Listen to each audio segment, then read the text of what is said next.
প্রিয় শিক্ষার্থীরা, নিশ্চয়ই তোমরা সবাই ভালো আছো। আমাদের আজকের অনলাইন ক্লাসে তোমাদের আমি স্বাগতম জানাচ্ছি।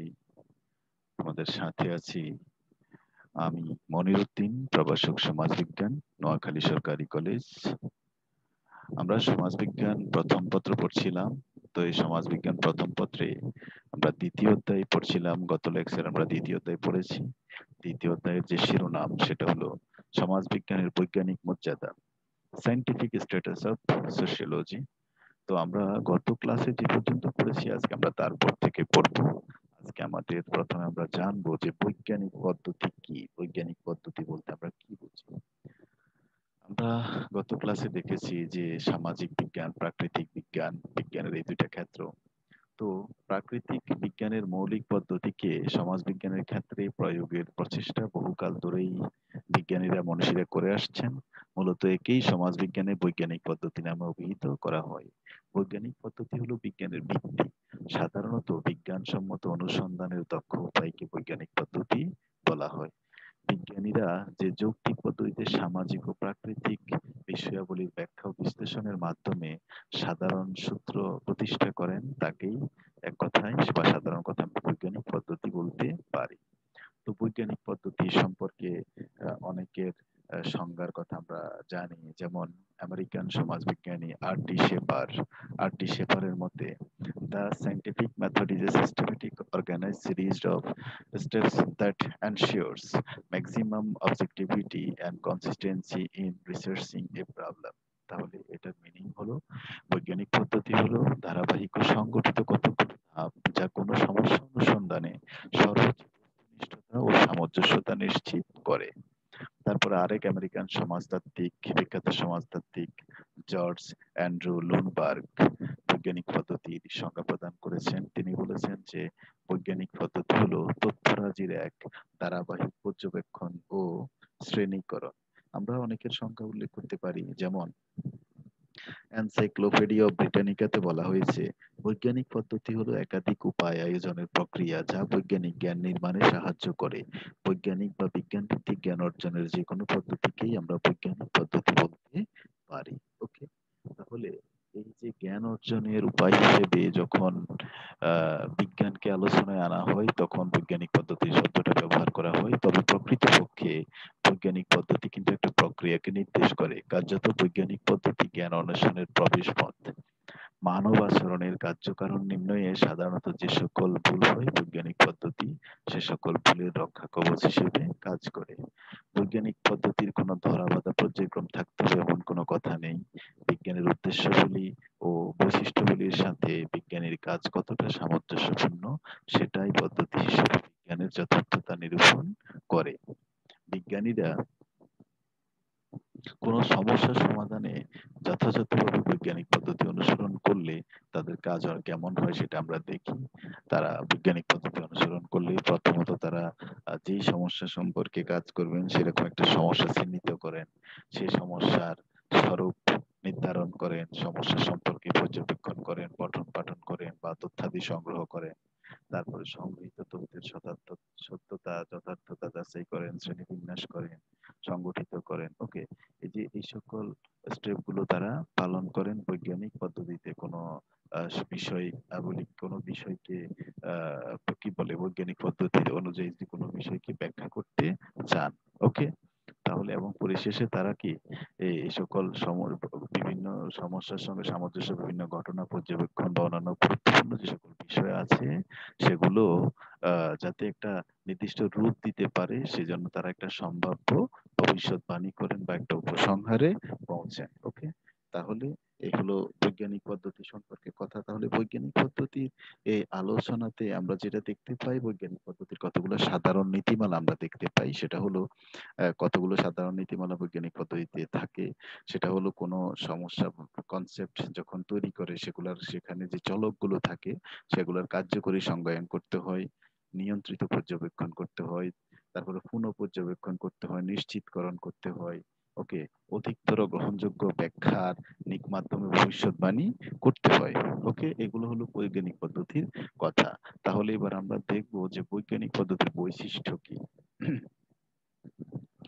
বৈজ্ঞানিক পদ্ধতি এমন একটি যৌক্তিক অনুসন্ধান প্রক্রিয়া, ওকে, যে প্রক্রিয়ার সংজ্ঞা থেকে আমরা অলরেডি অনেকগুলো বৈশিষ্ট্য দেখতে পাচ্ছি। তো বৈজ্ঞানিক পদ্ধতির প্রধান যে বৈশিষ্ট্য সেগুলো হলো সব জ্ঞান সাময়িক এবং খণ্ডন সাপেক্ষ হিসেবে গণ্য করে বৈজ্ঞানিক পদ্ধতি। বৈজ্ঞানিক পদ্ধতি সুশৃঙ্খল ও ব্যাপক পর্যবেক্ষণের ভিত্তিতে সাক্ষ্য প্রমাণ প্রাপ্তির জন্য অন্বেষণ করে। তারপরে পর্যবেক্ষণের ক্ষেত্রেও বস্তুনিষ্ঠতা কি করে বজায় রাখে। এছাড়া বৈজ্ঞানিক পদ্ধতি যৌক্তিক ব্যাখ্যা নির্ভর ভ্রান্তি প্রতিপূর্ণকরণ এবং যে ভবিষ্যৎবাণী তথ্য প্রতিষ্ঠা হয় সেটা যাচাইযোগ্য। তারপরে বৈজ্ঞানিক পদ্ধতি খুবই নিয়মতান্ত্রিক এবং ধারাবাহিক। এটা বৈজ্ঞানিক পদ্ধতিতে সাধারণীকরণ এবং ভবিষ্যৎবাণী করা হয়। তো এখানে আমেরিকান সমাজবিজ্ঞানী আমেরিকান সমাজবিজ্ঞানী ডেভিস এবং কোসেনজা তাদের business research for decision making গ্রন্থে বৈজ্ঞানিক পদ্ধতির কতগুলো বৈশিষ্ট্যের কথা বলেছেন।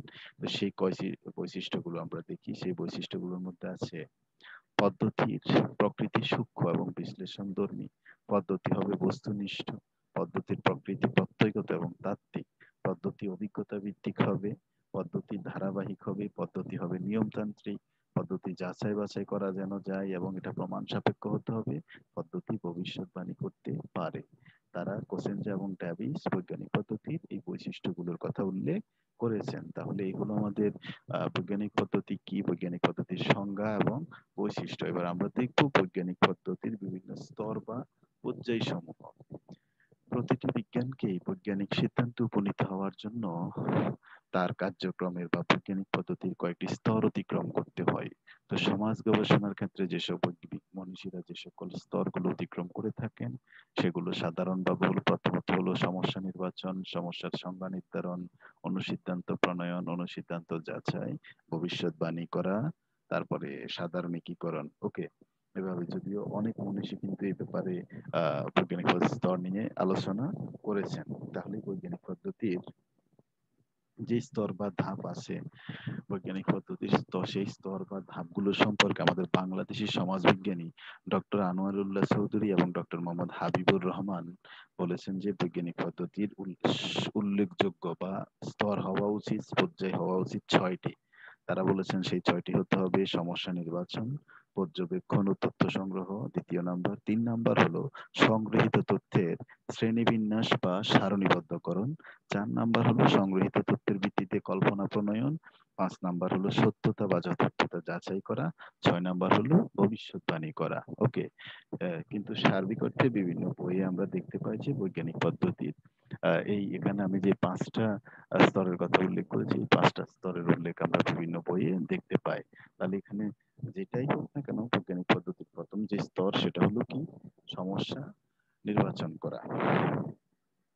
তাহলে বৈজ্ঞানিক পদ্ধতির প্রথম কাজ হলো সমস্যা নির্বাচন করা। দৈনন্দিন জীবনে আমরা নানাবিধ ঘটনা প্রত্যক্ষ করি, বিভিন্ন সমস্যার সম্মুখীন হই। সেই সমস্ত ঘটনা মধ্য থেকেই আমরা অনেক ঘটনার আমরা কারণ জানতে চাই, কার্যকারণ সম্পর্ক তৈরি করতে চাই। সামাজিক ক্ষেত্রে গবেষক সাধারণত সমাজ বিজ্ঞানের আওতায় পড়ে শুধু এমন ঘটনার বিষয়কে গবেষণার জন্য কি করেন, নির্ধারণ করেন। ওকে, তাছাড়া সমাজে সমস্যাটি কতটা যৌক্তিক প্রভাব রাখে, গুরুত্ব কতটুকু, পরিধি কতটুকু ইত্যাদিও বিবেচনায় আনেন একজন গবেষক। তাহলে এরকম বিষয় যেমন কি হইতে পারে, যেমন মাদকাসক্তি, জনসংখ্যা সমস্যা, বাল্য বিবাহ, যৌতুক প্রথা ইত্যাদি এক একটা গবেষণার বিষয় হতে পারে। তারপরে সমস্যার সংজ্ঞা নির্ধারণ। বৈজ্ঞানিক পদ্ধতির এটা হলো দ্বিতীয় ধাপ। নির্বাচিত সমস্যাটিকে গবেষণার উপযোগী সংজ্ঞা প্রদান করা হয়। অনেক সময় গবেষক বিষয়টিকে নিজের মতো সংজ্ঞা প্রদান করে থাকেন, যাকে বলা হয় কার্যকরী সংজ্ঞা। তার মানে দ্বিতীয়টা হলো কার্যকরী সংজ্ঞা প্রদান, চালক সংজ্ঞা। তারপরে 3 নাম্বার হলো অনুসিদ্ধান্ত প্রণয়ন। গবেষণার সমস্যা মধ্যেকার ধারণাগুলোর পারস্পরিক সম্পর্ক নির্ধারণের মাধ্যমে গবেষণা সমস্যার সমাধানের একটি আনুমানিক বিবৃতি হলো অনুসিদ্ধান্ত বা কল্পনা। মূলত অনুসিদ্ধান্ত হলো দুটি প্রত্যয় বা ধারণার মধ্যকার সম্পর্ক বিষয়ে একটি বিবৃতি, যা প্রমাণ সাপেক্ষ গৃহীত হতে পারে, আবার তথ্য দ্বারা সমর্থিত না হলে বাতিল বলেও গণ্য হতে পারে। তাহলে গবেষণার অনুসন্ধানযোগ্য বিষয় চিহ্নিতকরণ এবং তার কার্যোপযোগীকরণের পাশাপাশি গবেষণার অনুসিদ্ধান্ত গঠন একটি যৌক্তিক এবং প্রয়োজনীয় পদক্ষেপ। তারপরে যে অনুসিদ্ধান্ত বা ধারণাটা প্রণয়ন করা হলো সেই অনুসিদ্ধান্ত যাচাই।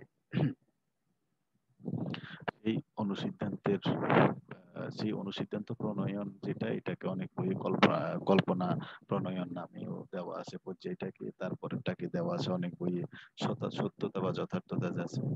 তাহলে যেই কল্পনাটা প্রণয়ন করা হলো, তারপর তা প্রাপ্ত তথ্যাবলী দ্বারা সমর্থিত হচ্ছে কিনা সেটি যাচাই করে দেখতে হয়। তথ্য সংগ্রহ করার পর গবেষককে তথ্যের নির্ভরযোগ্যতা ও যথার্থতা নিশ্চিত করতে হয়। অধিকন্তু যে সকল এলাকা থেকে তথ্য সংগ্রহ করা হয়েছে তা বাদে অন্যান্য এলাকা থেকে কিছু তথ্য সংগ্রহ করে বা ওই সমস্ত এলাকার উপর সংক্ষিপ্ত জরিপের মাধ্যমে পূর্বপ্রণীত কল্পনাসমূহের যথার্থতা বিশ্লেষণ করা যায়। এরপরে লাস্ট ওয়ান হলো ভবিষ্যৎবাণী করা। গবেষণায় নির্বাচিত বিষয়টি সম্পর্কে সংগৃহীত তথ্যাবলীর সারণীবদ্ধকরণের মাধ্যমে অনুমিত সিদ্ধান্তের যথার্থতা নির্ধারণের মাধ্যমে ভবিষ্যৎবাণী করা হয়। ওকে, তাহলে অর্থাৎ অনুসিদ্ধান্তটি যদি তথ্য দ্বারা সমর্থিত হয় এবং যথার্থ সাধারণীকরণ সম্ভব হয় তাহলে ভবিষ্যৎবাণী করা যেতে পারে। বস্তুত ভবিষ্যৎবাণী গবেষণালব্ধ তথ্যের ভিত্তিতে প্রণীত হয়, অবশ্য গৃহীত তথ্য বিপরীত সিদ্ধান্তের দিকেও আসতে পারে অনেক সময়। ওকে, তাহলে এখানে বৈজ্ঞানিক পদ্ধতির যে স্তরগুলো আমরা দেখলাম, সাধারণত বৈজ্ঞানিক পদ্ধতির স্তর বিভিন্ন মনীষীদের মধ্যে 6টা, কিন্তু কেডি বেইলি তার রিসার্চ মেথোডোলজিতে বলেছেন 5টা। আমি এখানে সেই 5টা উল্লেখ করেছি। তাহলে বৈজ্ঞানিক পদ্ধতির যে স্তরগুলো আছে, যদি আমাদের পরীক্ষায় আসে আমরা 6টা লিখবো। ওকে, তাহলে এখানে প্রথমটা হলো সমস্যা নির্বাচন, দ্বিতীয়টা হলো পর্যবেক্ষণ এবং তথ্য সংগ্রহ, তৃতীয়টা হলো সংগৃহীত তথ্যের শ্রেণীবিন্যাস বা সারণীবদ্ধকরণ, চতুর্থটা হলো সংগৃহীত তথ্যের ভিত্তিতে কল্পনা প্রণয়ন, তারপরে হলো 5 নাম্বার ওই সত্যতা বা যথার্থতা যাচাই, 6 নাম্বার হলো ভবিষ্যৎবাণী। এই হলো আমাদের বৈজ্ঞানিক পদ্ধতির স্তর সমূহ সম্পর্কে আলোচনা। তারপর আমরা যেটাতে যাব সেটা হলো গবেষণা পদ্ধতি। যে গবেষণা পদ্ধতি কি আমরা এবার সেটা দেখবো। গবেষণা পদ্ধতি দেখি আমরা। সমাজবিজ্ঞানের ক্ষেত্রে পদ্ধতিগত প্রশ্নাবলী গুরুত্বপূর্ণ স্থান দখল করে আছে। বস্তুত সমাজবিজ্ঞান সমাজ গবেষণায় ব্যবহৃত পদ্ধতিগুলোর একটি উল্লেখযোগ্য ভূমিকা আছে। পদ্ধতি হচ্ছে গবেষণার একটি পন্থা। সমাজবিজ্ঞানের একটি নির্দিষ্ট অধ্যয়ন প্রক্রিয়া আছে যেটাকে আমরা বলি কি, যেটাকে বলা হয় কি গবেষণা পদ্ধতি। পদ্ধতির ইংরেজি শব্দ মেথড আমরা জানি। এই মেথড শব্দটি আসছে গ্রিক শব্দ ম্যাটা এবং হর্ডোস থেকে, যার অর্থ যথাক্রমে অ্যালং এবং ওয়ে, কোনো কিছু সম্পর্কিত পথ, যা নির্দিষ্ট লক্ষ্য অর্জনের শৃঙ্খল ও সুনির্দিষ্ট পদক্ষেপকে বুঝিয়ে থাকে। সাধারণত পূর্ণাঙ্গ ও ব্যাপকতার সাথে কোনো কিছু সম্পন্ন করতে হলে যে পন্থার সাহায্য নিতে হয় তাকে পদ্ধতি বলে।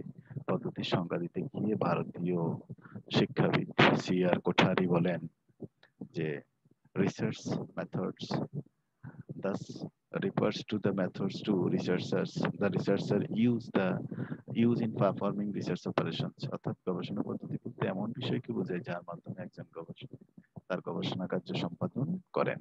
অনেক সময় পদ্ধতি ও কৌশলকে একই অর্থে ব্যবহার করা হয়। বস্তুত পদ্ধতি ও কৌশল গবেষণার ক্ষেত্রে দুটি ভিন্ন ভিন্ন ধারণা।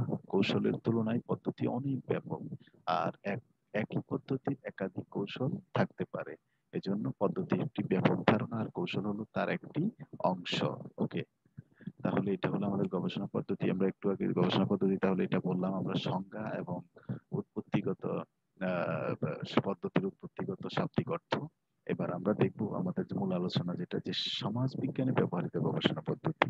সমাজ বিজ্ঞানে যে সকল গবেষণা পদ্ধতিগুলো ব্যবহৃত হয়, বৈজ্ঞানিক পদ্ধতি, তারপরে সামাজিক গবেষণা পদ্ধতি ইত্যাদির সংজ্ঞা এবং আলোচনায় আমরা দেখেছি যে আমরা যেটা দেখেছি যে যে একটি ধারাবাহিক স্তর অতিক্রম করেই মূলত কোনো একটা বিষয়, কোনো একটা বিজ্ঞান তার বিষয়াশয় সমূহ কি করে, কনসেপ্ট সমূহ সম্পর্কে আলোচনা করে, তত্ত্ব প্রতিষ্ঠা করে। সামাজিক সমস্যা অনেক এরকম ভাবে ঠিক সমাজ বিজ্ঞানে সামাজিক বিভিন্ন সমস্যা অধ্যয়নের অনেক পদ্ধতি আছে। সমাজ বিজ্ঞানের গবেষণায় ব্যবহৃত পদ্ধতি সম্পর্কে সীমাবদ্ধতার কথা অবশ্য অনেকেই বলে। যেমন ফরাসি গণিতবিদ হেনরি পয়কর বলেছেন যে sociology as a science with the most methods and the fewest results। মানে সমাজ বিজ্ঞানে অনেক বেশি পরিমাণে পদ্ধতির সাহায্য নিয়েছে কিন্তু ফলাফল লাভ করেছে সবচেয়ে কম। তাহলে সমাজ বিজ্ঞানের ক্রমোন্নতির ফল হিসেবে সামাজিক সমস্যা অধ্যয়নের জন্য বিভিন্ন পদ্ধতির উদ্ভব হয়েছে। সমাজের বৈচিত্র্য এসব পদ্ধতির জন্ম দিয়েছে, কেননা সমাজকে একটি অভিন্ন পদ্ধতির সাহায্যে ব্যাখ্যা করা সম্ভব নয়। মানে সকল সমাজের জন্য একটা নির্দিষ্ট পদ্ধতি সম্ভব নয়। সমাজ যেহেতু বিভিন্ন ভাবে বিভক্ত, সে কারণে নানাবিধ পদ্ধতির আশ্রয় এখানে নেওয়া হয়। উদাহরণ উদাহরণস্বরূপ আমরা বলতে পারি যে পদ্ধতি দ্বারা আধুনিক উন্নত শিল্প সমাজকে ব্যাখ্যা করা যাবে, অধ্যয়ন করা যাবে, আবার উন্নয়নশীল সমাজগুলোর জন্য সেই পদ্ধতিটা কি হয়ে যাবে, অপ্রয়োজনীয় হয়ে যাবে। অর্থাৎ সমাজের কাঠামোর বিভিন্নতায় বিভিন্ন পদ্ধতি উদ্ভবের পিছনে ভূমিকা রেখেছে। সমাজতাত্ত্বিক সমস্যা বিশ্লেষণ ও অধ্যয়নের জন্য এই জন্য সকল পদ্ধতিগুলো, সব পদ্ধতিগুলোই বিশেষভাবে মূল্যবান। ওকে, তাহলে এই হলো সমাজ বিজ্ঞানে ব্যবহৃত গবেষণা পদ্ধতি সম্পর্কে আমাদের কথা। তো আমরা এখন দেখব সমাজ বিজ্ঞানে ব্যবহৃত গবেষণা পদ্ধতি সমূহ। সমাজ বিজ্ঞানে যে সকল পদ্ধতিগুলো সবচেয়ে বেশি ব্যবহৃত হয় সমাজতাত্ত্বিক বিভিন্ন সমস্যা বিশ্লেষণ এবং অধ্যয়নের জন্য, যে সকল আহ, এ- এ- পদ্ধতি সবচেয়ে বেশি ব্যবহৃত হয়, ওকে, সেগুলোর কয়েকটা আমি এখানে উল্লেখ করেছি। সেটা হলো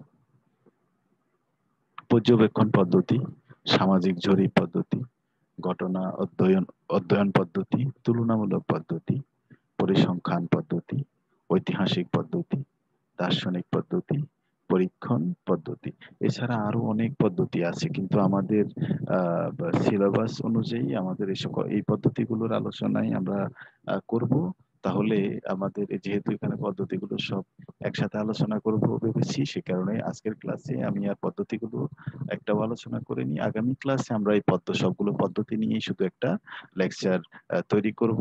ওকে, তাহলে আশা করি আজকে তোমরা গবেষণা পদ্ধতি কি, তারপরে বৈজ্ঞানিক পদ্ধতি কি, বৈজ্ঞানিক পদ্ধতির যে নীতিমালা, বৈজ্ঞানিক পদ্ধতির স্তর বা পর্যায়, গবেষণা পদ্ধতির বৈজ্ঞানিক পদ্ধতির বৈশিষ্ট্য, ওকে, ইত্যাদি সম্পর্কে আজকে আশা করি বুঝতে পেরেছো। আমরা নেক্সট ক্লাসে সমাজ বিজ্ঞানে ব্যবহৃত যে সকল গবেষণা পদ্ধতি আছে, ওকে, এই সকল গবেষণা পদ্ধতি সম্পর্কে আলোচনা করব। তাহলে আমরা আজকের ক্লাস আমাদের এখানেই শেষ করছি। সবাই ভালো থাকবে, সবাই সুস্থ থাকবে, সবাইকে ধন্যবাদ জানাচ্ছি।